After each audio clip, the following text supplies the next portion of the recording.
दोस्तों अभी हम मौजूद हैं जौनपुर सिटी के सद्भावना ब्रिज पर।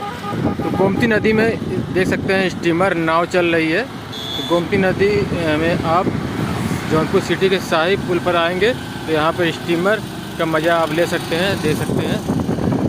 ये है गोमती नदी का पूरा नज़ारा, पूरा व्यू।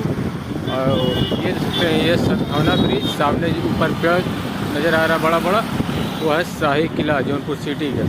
और ये देख सकते हैं आई लव जौनपुर का बोर्ड यहाँ पे लगा हुआ है। और इस तरफ देख सकते हैं शाही पुल, और इस तरफ देख सकते हैं गोपी घाट, और इस तरफ का है हनुमान घाट। आप देख सकते हैं इधर का व्यू आप देख सकते हैं।